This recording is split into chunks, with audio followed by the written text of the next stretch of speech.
badly. Can I borrow these for a second? Okay, I'll bring them back. As soon as they hit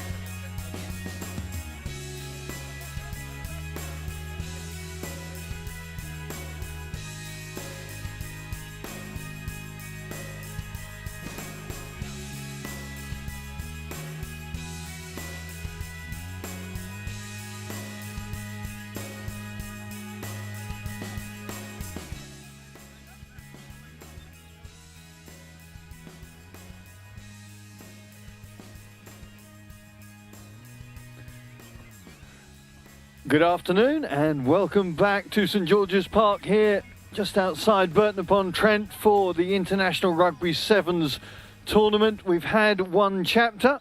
We're about to move into the second chapter and the welcome introduction to one of our main visitors, the USA Rugby. I'm Simon Ward. Alongside me, I have former England Sevens captain Rob Vickerman. Rob, this is going to be two sides of a very different Sevens coin, you think? Very much so. I'm sure the wider world very much looking forward to seeing some of these USA stars go. We've got the cream of the crop coming here today to England. I want to see how they're going to get on. Really exciting day all round. Well, we've already had one episode. Let's hear from some of the combatants. Earlier on, we saw Amy Lee Murphy-Crowe score a brace of tries in an unsuccessful match as it turned out against France, and T. Bobby Mitchell, the England captain appearing for the GB7s, of course, as they stepped out with the first win over Ireland. Let's hear what they had to say now. Amy Lee, so near and yet so far. You must have thought you had that one. Yeah, definitely. We had a lot of opportunities out there and we just didn't click at the right moment. Greasy ball, but look, we created a lot of opportunities, which was a huge positive because we've seen the French out in Dubai and we haven't actually played in 14 months, so it's been back in March 2020 that we all played together against a top quality team. So I felt the opportunities that we created out there was credit to our team. As tough as it was on the lungs and the body, good to get a first run out there. Yeah, definitely tough on the lungs. First game, it's good to get into it, but yeah, it's great to just be back out playing again and get your sevens lungs back. And the facilities, I mean, what do you make of St George's Park? Oh, it's fabulous. Absolutely top of the range out here. You've got absolutely everything you need. Top quality accommodation, food, you got your gym, your pitches. It's absolutely amazing out here. It's a fabulous facility. Next up, GB7s. GB, yeah. What are you going to make of that? Because obviously you know all the players, but not necessarily in that group. Are you expecting anything different, or do you know what to expect? Yeah, we'll get some physicality, we'll get a lot of skill, so a variety of both. But look, at the end of the day, we got to think about us. It's been a while, as I said, since we've all played together, so if we just hone in on our performance and how we want our processes to go, then I think that we'll be able to look after the game itself. Well, have a good weekend. Thanks for your time. Thank you. So Tom Mitchell, big smiles on the face, always wonderful to see that. But there weren't as many smiles in that first game. How massive are the emotions right now? It was a strange one because I think the fatigue we're feeling was mostly to do with the emotional energy, I think, and that adrenaline dump that comes in because you're not used to actually playing some competitive matches. We haven't had it for over a year, so that was a great feeling to have again, that nervous excitement and energy, and just to be out there with the guys. And it is a historic moment. I said to the boys at the end, like it's the first time we've run out as this team, as this programme, so nice to kind of have that milestone. And it's a very topical comment at the moment about bringing nations together. Clearly the Lions accentuates that. But how is it as an Englishman playing alongside Scotchmen and Welshmen? How do you unify that? Well, actually, quite a few of us are mates, especially those of us who have been on the World Series for a while, and we've got good relationships. But the best thing about it has been just getting some different perspectives and understanding how other people see the game, how other people see you as a player, an individual, and kind of what's turned up in some of their pre-game chats before. So it's been a nice kind of opportunity to develop, and being an older player, like those opportunities are so valuable to keep getting better, keep taking steps forward, especially with what's on the line and what's at stake this summer. There's clearly a lot to be taken from performances in games like this, but do you really focus on a result, or is it about those smaller elements of it? You know, as a player, and you know what it's like, when you get the first opportunity to actually play competitive games, you really want to win. And you know, everything we analyse will be about how can we get better and how can we develop as a squad, knowing that, you know, we haven't played together before, but you want to win games. You know, you're not here if you don't want to win games, and that would be the same whether we're playing out here, you know, in front of nobody with no stadium, and it'd be the same down the line in any tournaments coming up, even the big one. Well, you look like a footballer. You're playing on the Gary Lineker pitch here at St George's Park. How much are the lads enjoying this environment? Yeah, well, this environment is nice this week because we've had a change up from our normal hotel setting where we're based in Loughborough. We're getting used to hotel life because obviously we're now in the camp structure as Sevens guys usually are used to. But being here at St George's is pretty cool. It's all singing, all dancing here. And it's nice seeing the pictures of Gazza and Stuart Pearce on the walls who are walking around, a few England football legends that we can use to inspire us. But mostly this week's just flown by because I think the lure of competition and something new and something that has been in short supply over the last 18 months has kind of really just drawn everyone's attention. We're finally at that moment now and looking forward to the next games. Yeah, and as dark as those moments are, the one thing that seems to be following you guys around, a big smile. So wonderful to see. Best of luck this weekend. It's mostly just because I've seen you again, Rob. Oh, stop it. Amy Lee, so near and yet so far. You Good must to have see thought them. you had that once between Mitchell and Vickerman. Remains intact. Both Mitchell and Murphy Crowe will have this next chapter off and they will be back in action at 4 o'clock. Let's take a look at this next game coming up here at St George's Park. Ireland in their second match, so lots of changes being made by Anthony Eddy to their starting 7. Billy Dardis, though, remains intact. Jordan Conroy, of course, in there. Kennedy as well. That's a strong outfit, and there's plenty of youngsters that are ready to step up from the replacements as well. This will be a big test and a very different test for them from the GB7's first outing that they had.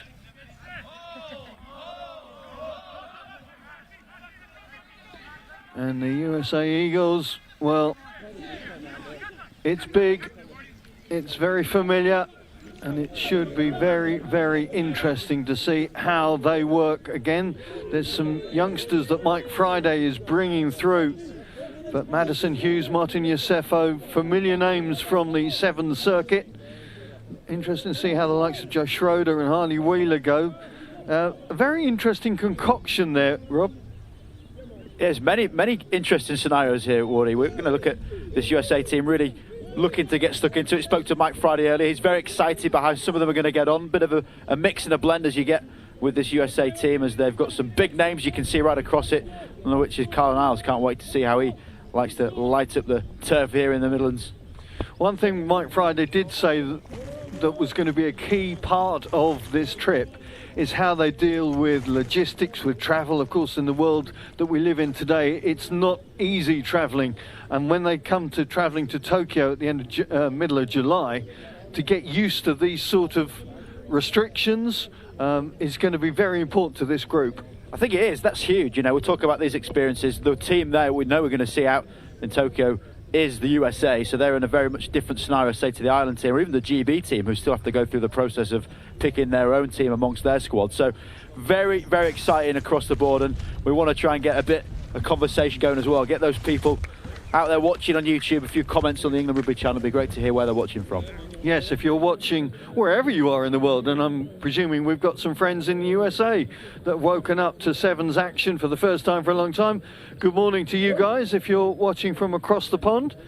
I'm glad to have you with us through the course of these next 3 days. Be very interesting to see how this evolves, how this works for all the teams, some more familiar than others perhaps, and how they're going to work this weekend and try and develop their own particular tactics, their own particular plans as they set up for the journey ultimately towards Tokyo. Certainly for all these men's sides, Ireland will be hoping to join them once they've got through the repechage, hopefully in Monaco at the end of next month. But first things first, and they're setting themselves up now for a big test. And this Ireland journey, Rob, you think about it, they started in Division C in Rugby Europe competitions in 2015. They went to Hong Kong, I think they had a disappointment in 2018 from memory, but won it in 2019 to get into the elite. It is one hell of a story. Oh, it's an amazing story, and one that's often cited on the HSBC World 7 Series, isn't it? And what a journey they've been on. Got that core qualification status, and since then have just grown and grown and grown. They're a team who, as an invitational team, actually took down England at Twickenham, a part of that journey. So the Irish very much are contenders for the big repechage event out in Monaco next month, and sure, will compete here well today. They've got a couple of really big stars amongst the ranks, but this is going to be a test against them, because the USA, more so than any other team here, have physicality. Let's hope it's all smiles at the end of the day as well. Yeah, it'll be very interesting to see how Ireland cope with that physical threat that Conroy and co are going to have to face over the course of the next quarter of an hour, because it is a very different challenge from the GB7s, not least the familiarity perhaps. There's our officials. Great to see such a well-liked and starry, dare I say it, referees set up. Craig Evans is going to take this one. Yeah, Craig Evans, certainly someone who normally on the 7 Series takes full advantage of the weather and sports a decent tan. Not quite so today. He's going to have to paint it on today. But there's a man I'm looking forward to see. There's big Joe Schroeder. Look at that mullet. Full flow. That is outrageous. Yeah, Schroeder, all 6'5" of him, getting ready for this one.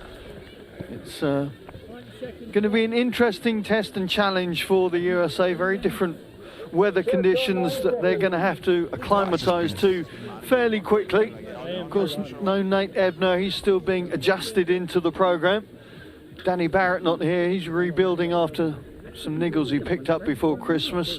Perry Baker, well, great to see him back after that leg break. I'm told he's back doing speed and agility in training, so good to see that he's making progress, hopefully towards the Olympics, as I'm told is Fananiua, which is a surprise in many ways with that horrible injury he put up with. Horrible injury, and one of the most influential players in the USA setup, so we do hope that he comes back in full bore.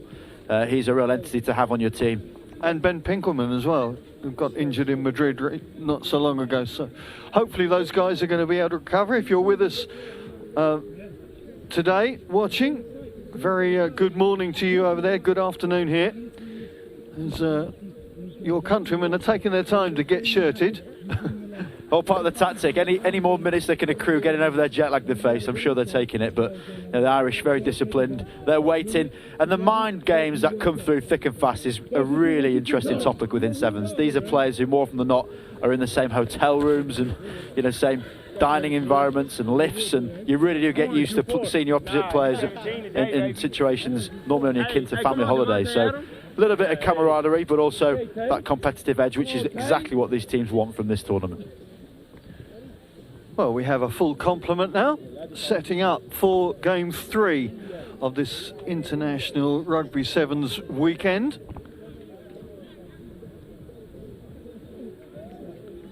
There is Schroeder. My goodness me. You've got to go low, haven't you? Go low as his mullet. Well, perhaps you have to swerve the mullet and then get the tackle in. It's a great story. He's actually a cheerleader of past ilk, so yeah, very dynamic as well with it. So, Billy Dardis with the joy of kickoff. It's been a damp morning, to say the least, so the grease will still be on that ball, you would think. May make handling a little bit difficult early doors. And one big adage for this Irish team, in that first game, they were absolutely blowing. A lot of energy was expended, and round about the 10-minute mark of the second half, there were some very much empty tanks, so hopefully that chance to refill and get that game out of the way, get it out the system, is only going to benefit them in this game.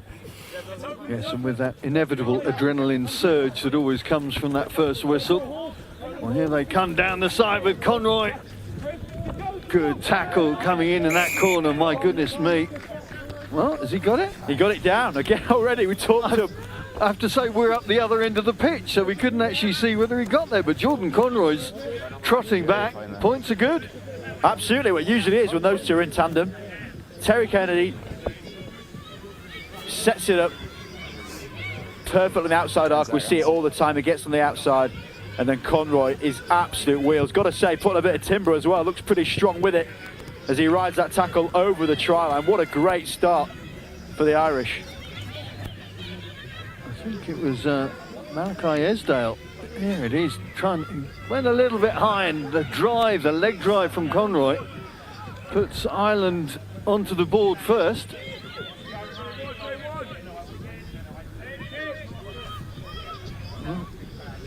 They know what Conroy's about. 45 tries in 43 appearances in the HSBC World 7 Series. Really established his marker early on, and has got the early score here. Let's see how the USA are going to respond. Esdale, crossover from football about 4 years ago, but Mike Friday very excited about what he might bring to the group. With his fast feet, his acceleration, very good aerially as well, apparently. We'll get into the specificity of saying it's American football. We're at home of the FA here in St George. Fair point. Fair point. But either way, really excited to see these crossover guys come in, obviously spearheaded with Nate Ebner and his achievements in the NFL. A few rings to go with him, but the more players that the USA can get hold of with that out-and-out presence, and they are just the most exceptional athletes, the American footballers. Get them into this rugby EQ, as Mike Friday calls it, and establish that skill set. But let's see how they get on the defence, because you know where it's going to go. Well, here comes Ireland with Kennedy, and that little wrap-round ball for Dardis. Sean Cribbin finding no way through. Gets the penalty call, though.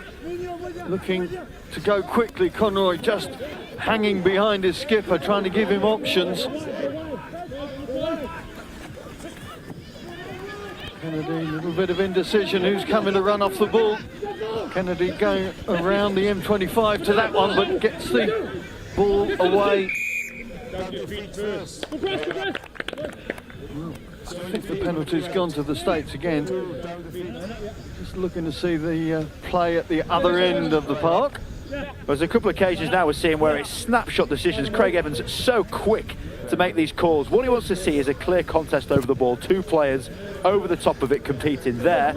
It was very much decided that the Irish weren't keeping their feet and were penalised very abruptly. But already in the space of the first 3 minutes, we've seen Craig Evans intent on those clear competitions over the ball.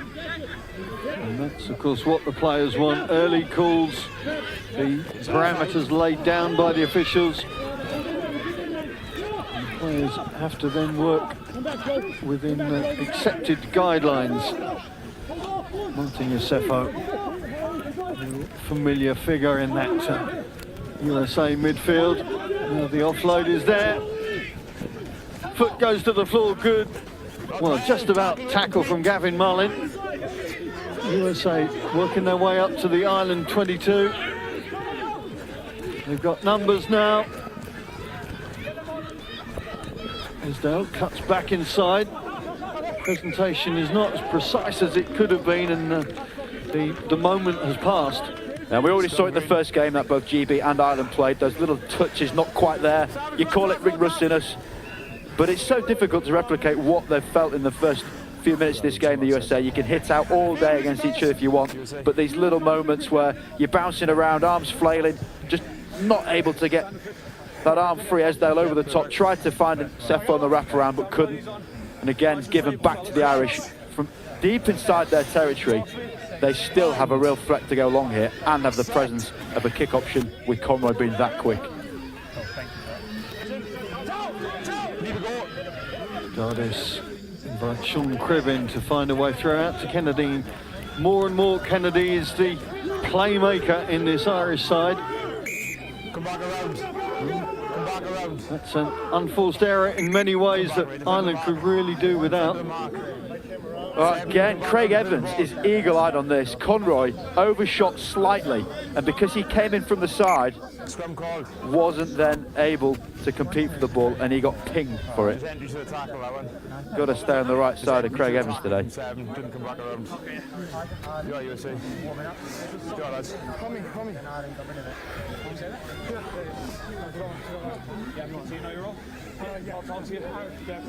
Crouch. Madison Hughes just checking the call. Set. Hold. Sorry, sideways. Sorry, go Sable. Yeah, ball in. Sefo has to pick up the bits and pieces from that errant throw, but look at the leg strength of the guy, the power that he exudes. Here comes Schroeder. Throws out the bounce pass, and Esdale trying to make something of this. Conroy gets across but doesn't get the tackle in. Well, anything you can do to me, I can do to you. It was up the other end for the first try for Conroy. It's down this end for Esdale, and the USA tie things up. But that's what we mentioned about the athleticism of these players.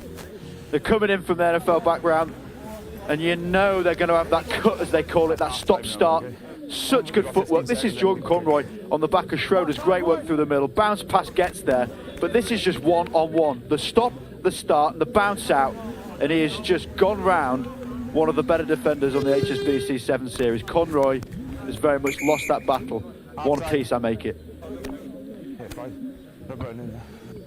Well, looks to be the last meaningful action of that half.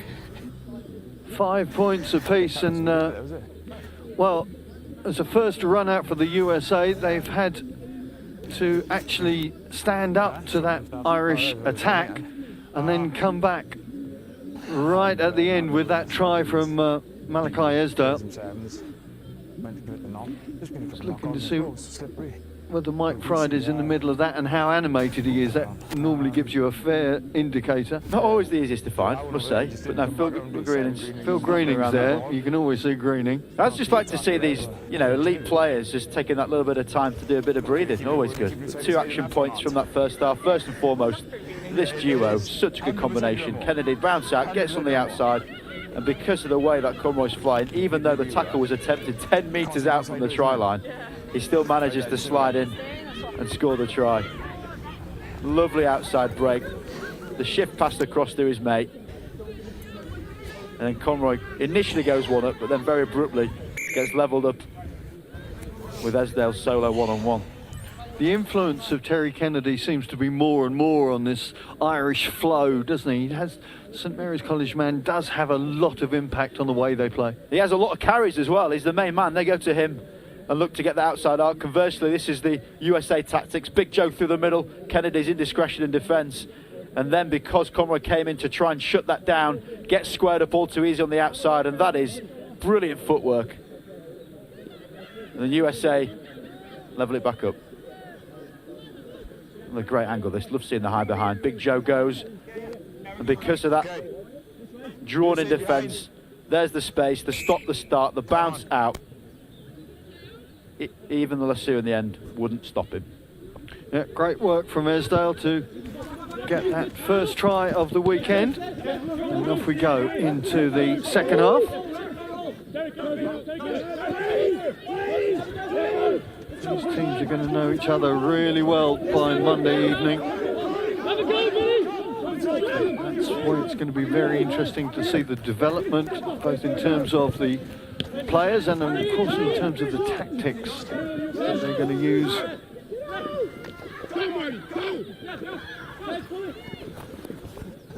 Marlin almost getting through, up over halfway. Dardis.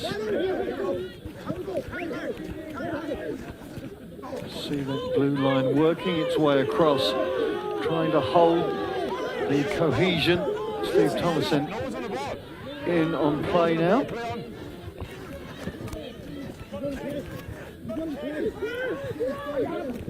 Cavan Williams in the scrum cap, but oh, what a break that was. The offload is good to Marlin. That is terrific play from Ireland. Have they got the finish? Williams, well, try is given. I think Kennedy is the last man on it. Absolutely. And that's justified because once again, Kennedy makes it. It's such a little tiny point, but he always carries the ball in 2 hands. And it creates so much space around him because people just do not know what he's going to do. He bounces around like a pinball. He stays active. That line he took, because of the line he ran, meant that Fitzpatrick gets the ball up. Lovely offload on the inside. Bit of a sniper shot to get the support play, and then a little bit of a knock-on, I thought it seemed, but absolutely everything went backwards.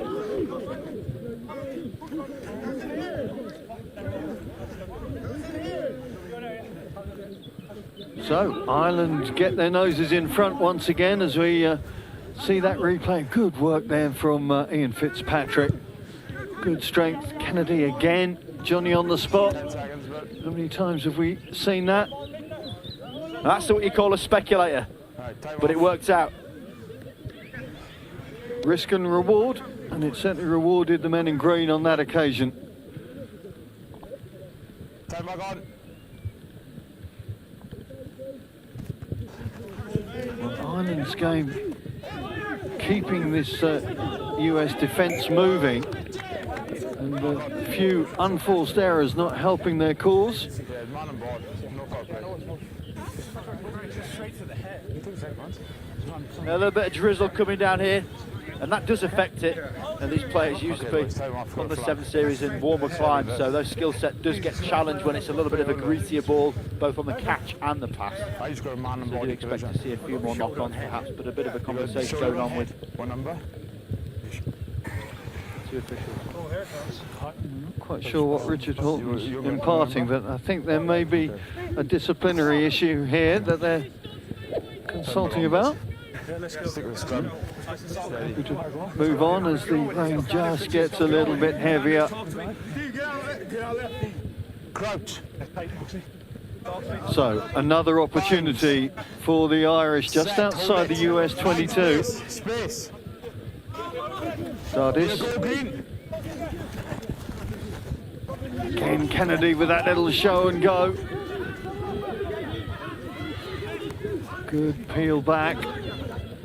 Mullins trying to find that channel around the outside. No way that Leotu was letting that one go free. Offside call though. Offside.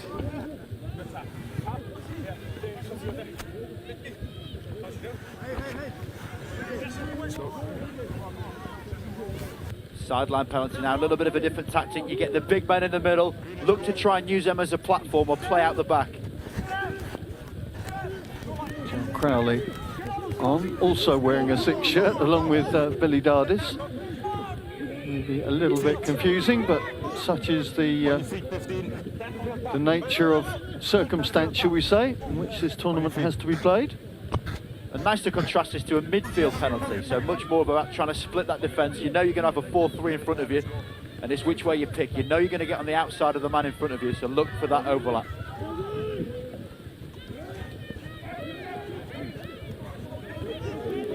Good aggressive defence from Tupuola, but the ball's still there for Ireland.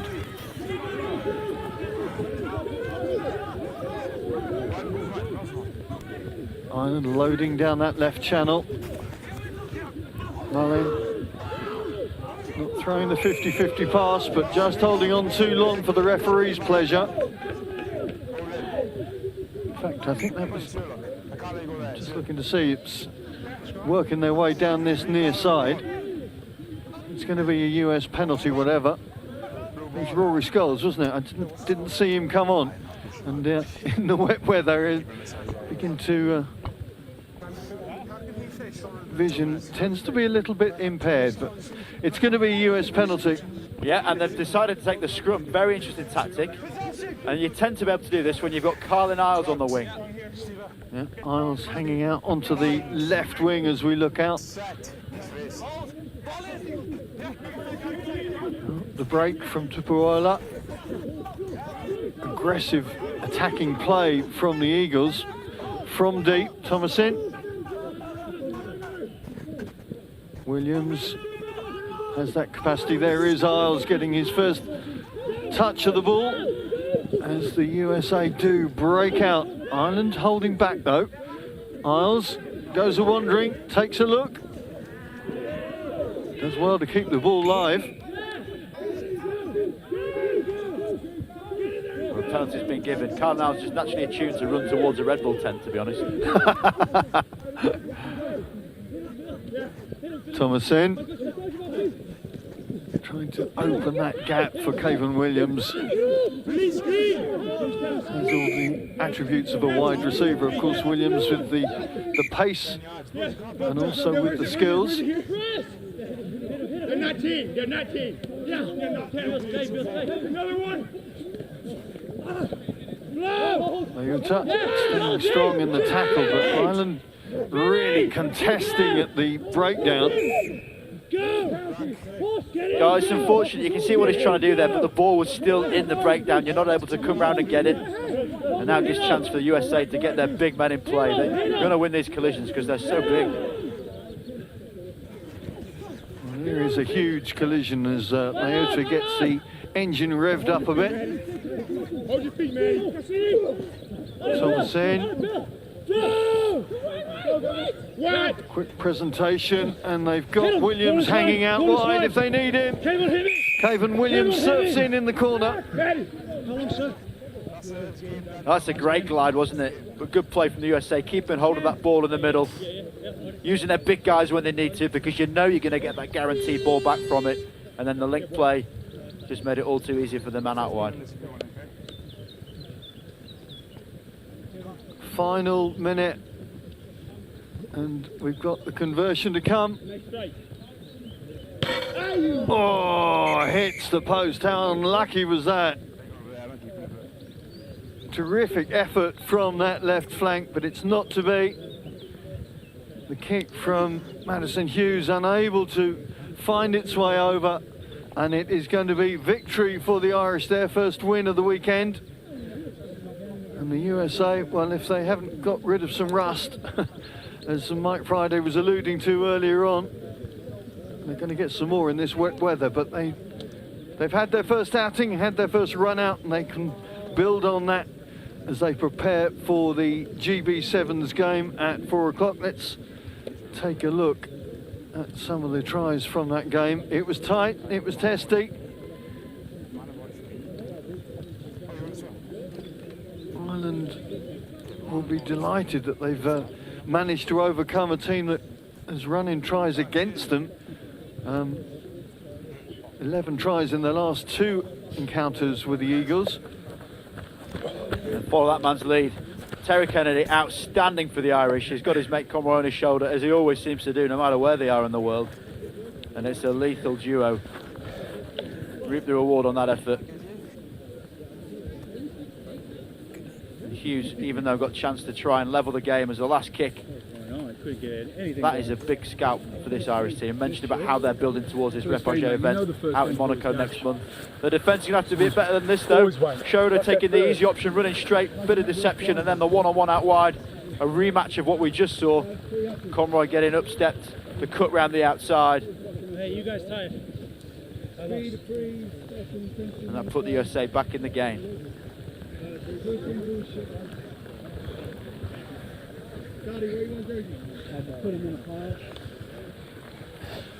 Some big new additions to this USA Eagles squad, but Ireland coping with it admirably.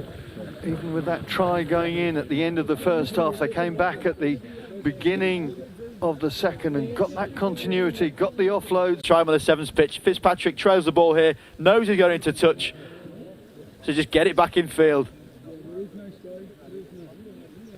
Everyone not able to stop the flow, and then this is how it ended up, out wide on the left. Just wonder if perhaps he could get a little bit closer to the sticks to make it easier for the Captain Hughes in the conversion, but he wasn't able to. Yes, the acclimatisation in this weather is going to be another of the challenges that this USA squad are going to have to face up to. It can rain in Tokyo.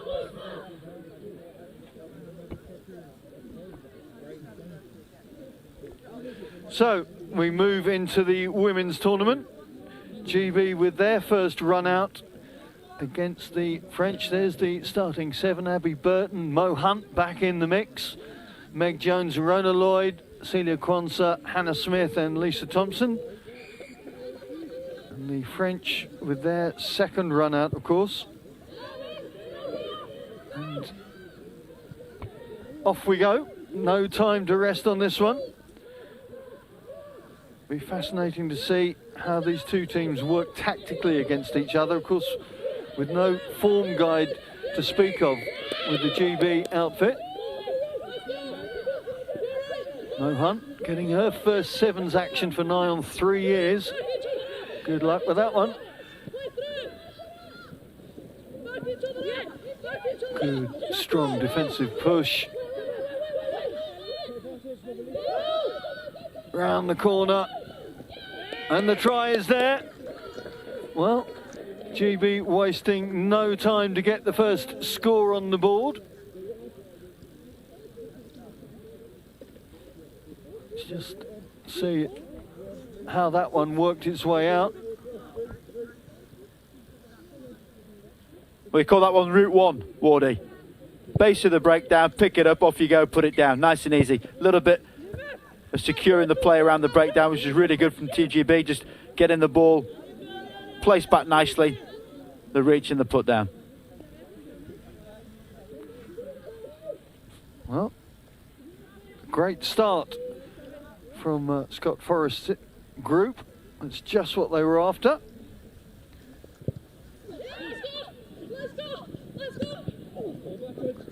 They will be bursting at the seams to get themselves going in this game. They've watched the first one, but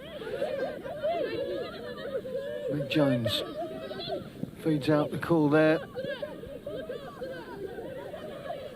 I think that's Hannah Smith, and I think she's doing it again, and I think there's another try. Wow, great work. In fact, no, I beg your pardon, that's Helena Rowland. Couldn't see as she was running away from me, but the Loughborough Lightning girl has got 2 tries in the space of the first 2 minutes. And slightly contrasting ones as well. We get the pick and go from the base, that's fair enough, but then the powering through the tackles. Get in behind. Same result. Well, France have taken 2 slaps in the face and have yet to get up over halfway. And they're giving away 3 penalties as well, which is really not helping their cause. Meg Jones, one of the reserves for Rio in 2016. So how desperate and determined will she be to make sure she's got the ticket for Tokyo? Now, France looking to respond. There's a really smart handoff. The offload is out to Siafani. And Anne-Cécile Siafani gets France on the board in this second game. Well-worked opportunity from the French. And there's been one area on the HSBC Women's World 7 Series that traditionally all the Northern Hemisphere teams struggle against the Southern Hemispheres. It's the physicality, and it's no different here with the French taking on this GB team. Just the sheer power and size. The wonderful fend gets in behind. And then it's great support play. 5 French players in shot. The step back. And then the pace as well to finish. Siafani looking pretty imposing against this GB team.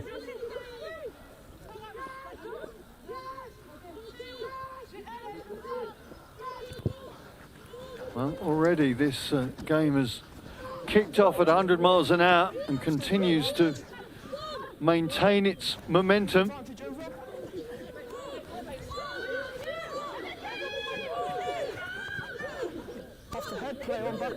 Okay, just getting in the way of that intended pass, but the ball going backwards. Adam Jones quite happy to let play continue. Trying to get Siafani into the mix once again. Such an elusive runner.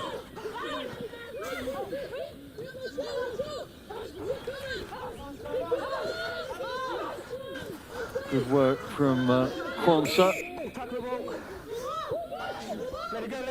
But the penalty once again allowing France to get forward gears, meshing very quickly up to the GB22.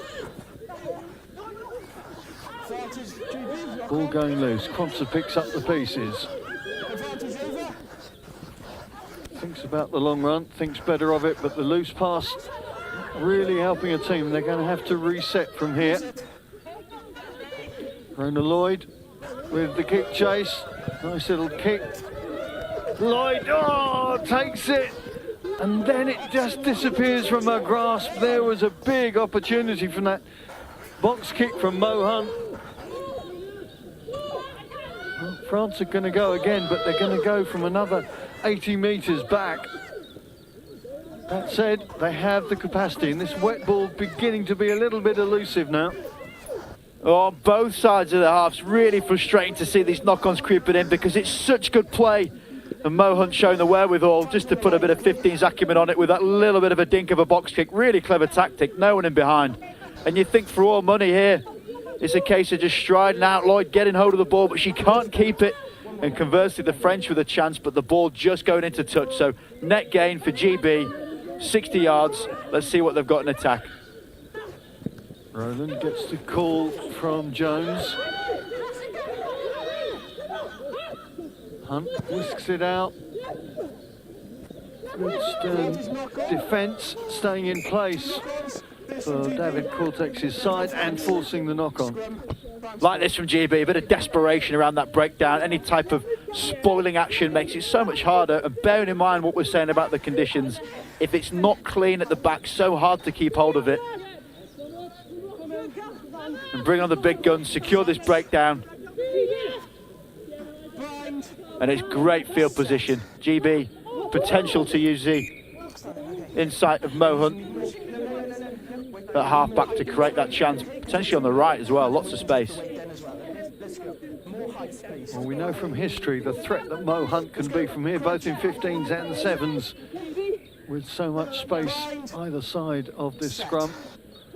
France are going to have to make sure this feed is intact. The pass does allow the escape, but the ball then goes loose and straight down on it goes Rona Lloyd. Hunt in midfield gets the call. And I think that's just about to announce that hat-trick ball, but the referee's whistle has gone. Well, rightly so. We're about 60 yards away from that one, but I could call that from here.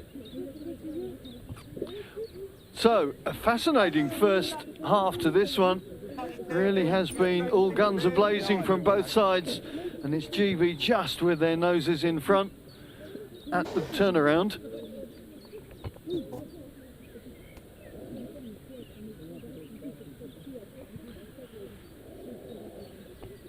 Slightly different scenarios for Roland's couple in the first half, but there's the pick from the base, the carry around the outside. It's really simple. You know, if there's no one competing hard against the breakdown, you've got a bit of space either side of it. You do right. She sees the chance, a little bit of space opens up, and then that put down with the one hand. Brilliant to witness. The second one a little bit more dynamic, you could say. From the midfield, picks the ball up. And off she goes, breaks that first tackle just so hard. Wants her in behind to get there. No flailing arms stopping her. Powering towards the line.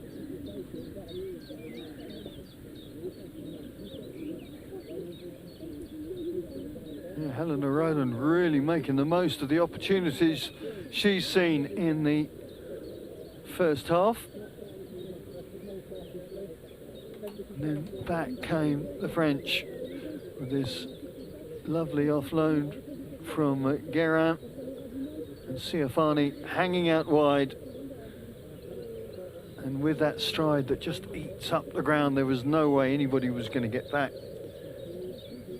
Well, I've been corrected. I think it's Lisa Thompson who's got the double. It's apologies for the lack of ID. We're not in the best of positions, it has to be said, at the other end of the park. So if it is the Scotland Centre, my apologies to her mum and dad. But either way, it's put the GB Sevens just in front. Interesting to see how the subs are used and utilised through the course of this weekend. Of course, everybody is going to get game time. That's going to be absolutely critical. But how it impacts upon each individual match will be very interesting to see.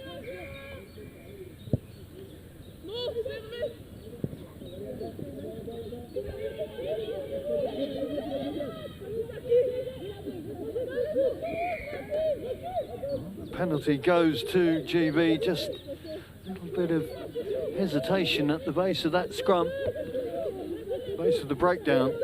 Now they try and break out.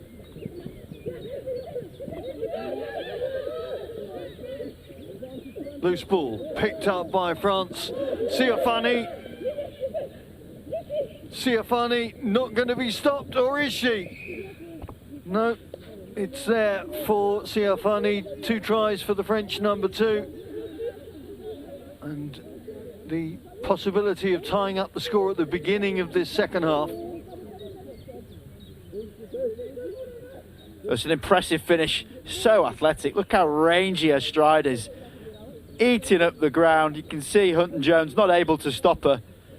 That initial tackle trying to target the ball, but she's just gained too much yardage and falls over the line. Chloe Jacquet unable to add the 2 though, so GB just with their noses in front. But once again, you see the Bobigny flyer when she's given the opportunity. Well, there's nothing that Mo Hunt or anybody else could do to stop her then.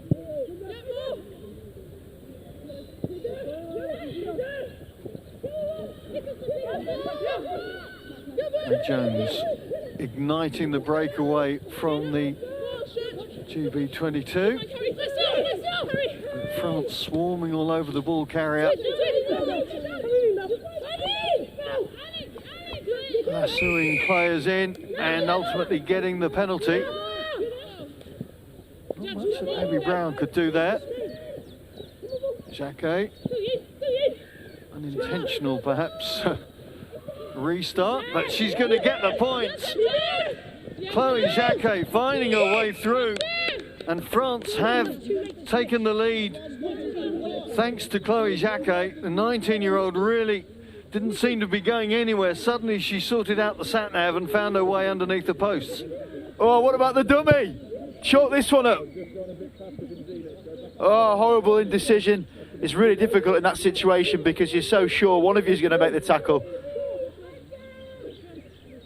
There's Nelson and Mo Hunt in the middle, just not knowing who was going to take her. Oh, it's a brilliant effort. The lateral run, that little bit there, checked everyone.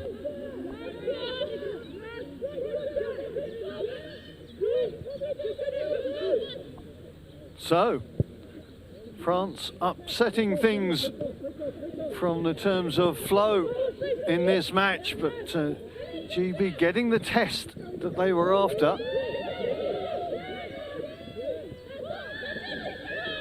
See the way that France are working around the breakdown and getting the benefits from it. Off they go again.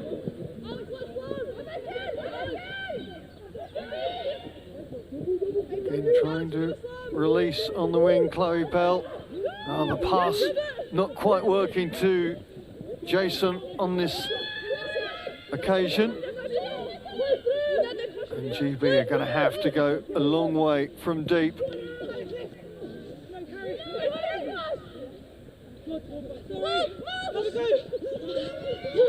Good pick up. Good pick up, and off she goes. Well, that is a breakaway try par excellence. And just what GB needed from Rona Lloyd. The Scotland flyer at last given the opportunity and the ball to show what she's about, and responding in great style for GB7s.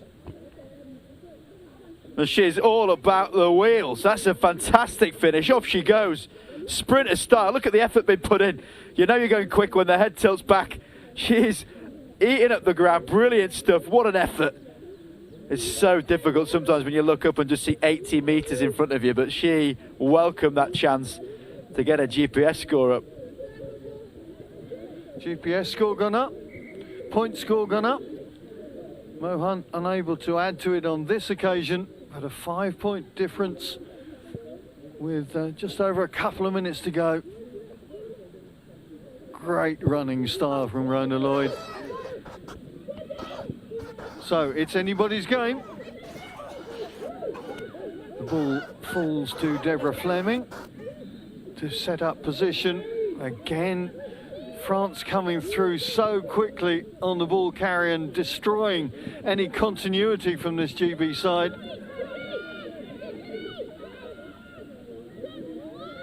There's GB just walking their opposition back towards their own line. And in the end, the forward pass being the result of it, and a big opportunity for the GB now. And the opportunity came from that good defence. You don't have to move forward much in sevens to be a really aggressive defence, but any movement you can get shuts down that space and makes that passing so much more difficult, especially with these conditions, as we've said. Now, grade A ball for GB. Interesting ploy, putting two straight behind the scrum. And it means that late change of direction can be really hard to defend. Free kick goes GB's way. Meg Jones gets the offload, and there is what must be the decisive try. And that is, I'm sure, is Helena Rowland. Well, they needed that score and a very well worked opportunity. It was brilliant play. Meg Jones just sidestepping in the middle, buying time, and the way that Rowland just followed around and got that offload and secured the victory for Team GB. Well, Lisa Thompson with the brace in the first half, and then it's Helena Rowland who's finished things off in the second after that Rona Lloyd breakaway. Jones pulling the strings, the left foot step, and that little trail run right from behind. That's why I said it can be interesting, late change of direction from behind the scrum, but Rowland finished it off brilliantly. Final play of this game is going to bounce straight out. Well, we're going to get another play. Adam Jones enjoying him so much, he's going to say, time for a bit more. Referee, of course, the sole arbiter of the law.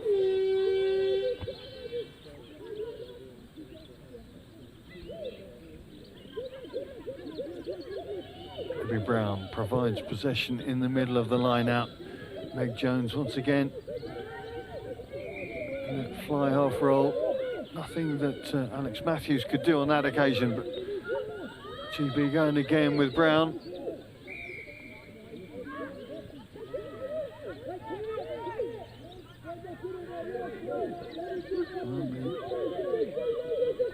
Last chance perhaps for Shannon Nizar and friends to get up the other end of the pitch. Akemba up against some former teammates, of course, from her Saracens days.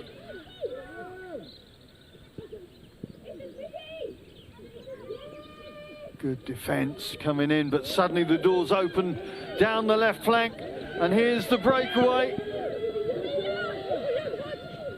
France going to have the final say in this game, and it's going to be another try for Siafani.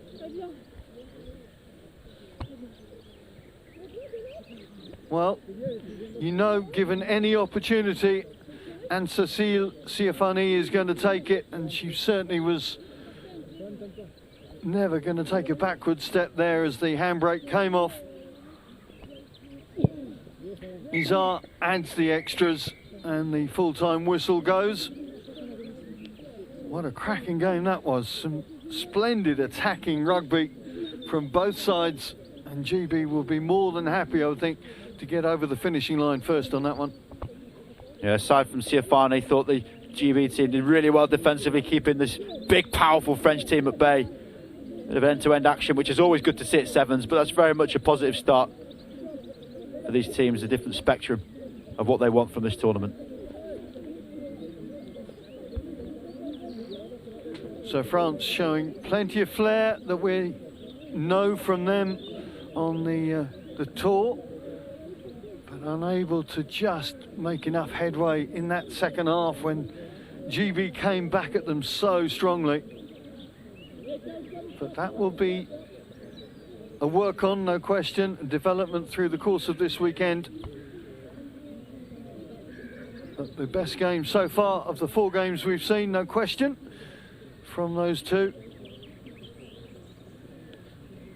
Here's some of the highlights of that second half. See the breakout from Siafani for her first try. The Siafani show, wasn't it? A real athlete. Almost like a heptathlete. She could do everything. And you've got her in a team, you've just got to try and find her the ball. That's all she wants.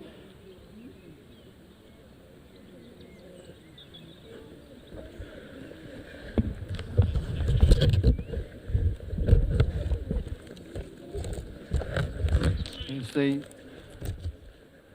second try, and that was that try from Chloe Jacquet. Didn't seem to be sure where she was going or who was coming to take the ball, but suddenly she'd worked an open door in front of her, and the show and go there. And the youngster really working beautifully into position to get France into the lead. At that point, Rona Lloyd was having none of it though. The Loughborough Lightning Flyer given the opportunity to run a full 80-85 metres, breaking out to get GB back on the board.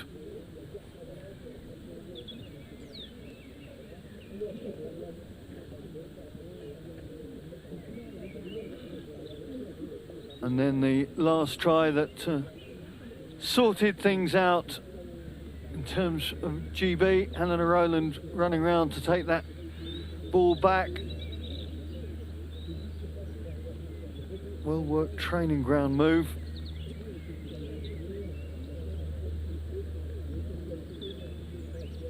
Before then, France having the final say. Another end-to-end run, this time from Siafani to get her second. GB trying to get on top of the ball and suffocate play, but once it was released to Siafani, there was nothing that anybody was going to do to get back. As it turned out, it didn't impact on the outcome of the game, but some cracking tries we've seen in game 4. So please join us again for the third chapter of today. Matches will kick off at 4 o'clock UK time. Hopefully the weather will pick up a little bit and we'll have some interviews with some of the group to show you as well. So join us again then. We'll see you later.